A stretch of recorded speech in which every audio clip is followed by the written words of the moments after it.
روزے کا آغاز صبح صادق کے طلوع ہونے سے ہوتا ہے اور اختتام غروب آفتاب پر ہوتا ہے۔ اس لیے شرعیت نے سحری کھانے کو مستحب قرار دیا ہے تاکہ قوت آ جائے اور روزہ کا پورا کرنا آسان ہو۔ مختلف احادیث میں سحری کھانے کی ترغیب آئی ہے۔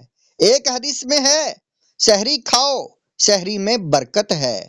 سحری کا آخری وقت جو وقت فجر شروع ہونے کا ہے یعنی صبح صادق طلوع ہونے کا ہے، وہی وقت سحری کے ختم ہونے کا ہے۔ سحری تاخیر سے کھانا مستحب ہے، لیکن اتنی تاخیر بھی نہیں ہونی چاہیے کہ رات کا باقی رہنا مشکوک ہو جائے۔ صبح صادق کے بعد رات کے خیال سے سحری کھائی۔ اگر اس خیال سے سحری کھائی کہ ابھی صبح نہیں ہوئی، حالانکہ صبح صادق ہو چکی تھی، تو صرف روزے کی قضا واجب ہوگی، کفارہ نہیں ہوگا۔ سحری و افطار کے اعلان کے لیے گولا داغنا، یہ گھنٹی بجانا، لوگوں کو سحری اور افطار کے وقت کی اطلاع کرنے کے لیے نقارہ بجانا یا گھنٹا بجانا یا بارود کا گولا داغنا جائز ہے، لیکن یہ کام مسجد سے الگ ہونے چاہیے کیونکہ یہ چیزیں احترام مسجد کے خلاف ہیں۔ صحبت کے بغیر غسل کے سحری، صحبت کے بعد بغیر غسل کے سحری۔ صحبت کرنے کے بعد افضل طریقہ یہ ہے کہ پہلے غسل کرے پھر سحری کرے۔ اگر کوئی بغیر غسل کیے سحری کھاتا ہے تو درست ہے، البتہ یہ ہے کہ کھانے پینے سے پہلے کلی کر لے اور ہاتھ دھو لے۔ افطار کس چیز سے کرے؟ افطار کسی بھی چیز سے کرے جائز ہے، البتہ فقہا نے کھجور یا پانی سے افطار کرنے کو مسنون قرار دیا ہے۔ حضرت سلیمان بن عامر رضی اللہ تعالیٰ عنہ سے روایت ہے کہ رسول اکرم صلی اللہ علیہ وآلہ وسلم نے فرمایا، جب تم میں سے کوئی روزہ افطار کرے تو کھجور سے افطار کرے کہ یہ باعث برکت ہے، اور اگر کھجور نہ ہو تو پانی سے افطار کر لے کہ یہ پاکیزہ ہے۔ افطار اور نماز مغرب کے درمیان فاصلہ۔ مغرب کی نماز میں جلدی کرنا چاہیے، لیکن فقہا نے عذر کی وجہ سے تاخیر کی بھی اجازت دی ہے، اور آدمی کا کھانے کی حالت میں ہونا بھی ایک عذر ہے، اس لیے افطار کی وجہ سے تھوڑی تاخیر میں کوئی حرج نہیں ہے، البتہ اتنی تاخیر نہ ہو کہ تارے نکل آئیں، یہ مکروہ ہے۔ غروب آفتاب کے ساتھ ہی افطار کریں۔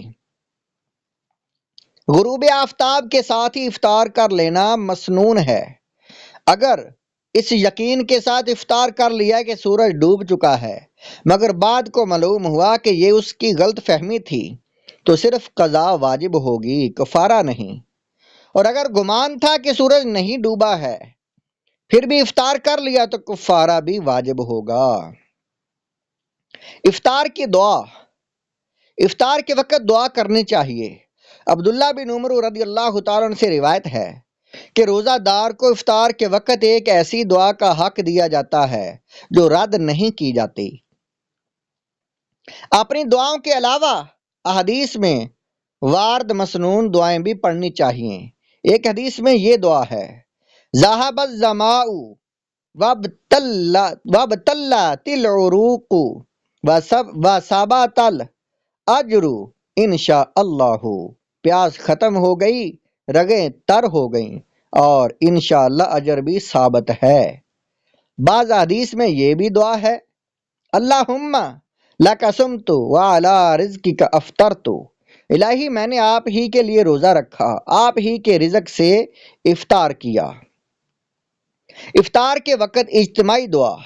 مسجد یا کسی جگہ اجتماعی دعا کرنا افطار کے وقت نبی صلی اللہ علیہ وسلم اور صحابہ اکرام سے ثابت نہیں ہے، اس لیے اس طریقے سے بچنا چاہیے۔ ان اعذار کا بیان جن کی وجہ سے روزہ توڑنا جائز ہے۔ شریعت اسلامیہ میں انسان کے لیے سہولت ہے۔ اسلام کا کوئی حکم فطرت انسانی کے خلاف نہیں ہے۔ روزے دار کو بھی کبھی ایسی مجبوری پیش آ جاتی ہے کہ اس کے لیے روزہ رکھنا یا اسے باقی رکھنا مشکل ہو جاتا ہے۔ ہم انہی اعذار کو بیان کر رہے ہیں کہ جن کی وجہ سے روزہ نہ رکھنا یا روزہ رکھنے کے بعد توڑنا جائز ہے۔ ایسے اعذار مندرجہ ذیل ہیں۔ مریض، بیماری کی وجہ سے اللہ تعالیٰ نے رمضان کا روزہ توڑنے اور صحت مند ہونے کے بعد اس کی قضا کرنے کی اجازت دی ہے۔ کفارہ کی ضرورت نہیں ہے۔ کفارہ کی تعریف اور حکم آگے آ رہا ہے۔ فقہا کا اس پر اتفاق ہے کہ مریض کے لیے مرض کی وجہ سے روزہ نہ رکھنا مباح ہے، اور اسی طرح اگر روزہ سے ہے تو روزہ توڑنا بھی جائز ہے۔ مریض کی چند صورتیں۔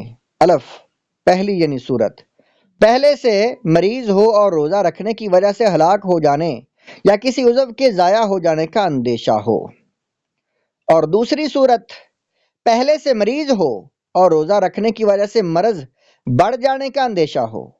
پہلے سے مریض ہو، روزہ رکھنے کی وجہ سے مرض میں اضافہ کا تو اندیشہ نہ ہو، لیکن خطرہ ہو کہ یہ صحت میں تاخیر اور بیماری میں طول کا باعث ہوگا۔ ابھی بیمار نہ ہو لیکن معتبر اور دیانتدار ماہر مسلمان ڈاکٹر کی رائے ہو کہ روزہ رکھا گیا تو یہ شخص مریض ہو جائے گا۔ ان تمام صورتوں میں اگر صبح صادق سے پہلے بیمار ہوا ہو تو روزہ نہ رکھنا، یا روزہ شروع کرنے کے بعد بیمار ہوا ہو تو توڑ دینا، دونوں ہی جائز ہیں۔ بعد میں قضا کر لے، کفارہ واجب نہیں ہے۔ اس بات کا خیال رکھنا چاہیے کہ محض بیماری کی وہم کی وجہ سے روزہ چھوڑنا جائز نہیں۔ چنانچہ اوپر جو صورتیں بیان کی گئی ہیں وہ اسی وقت معتبر مانی جائیں گی جب مسلمان دیانتدار ماہر ڈاکٹر سے مشورہ پر مبنی ہو اور گمان غالب کے درجہ کے ہو۔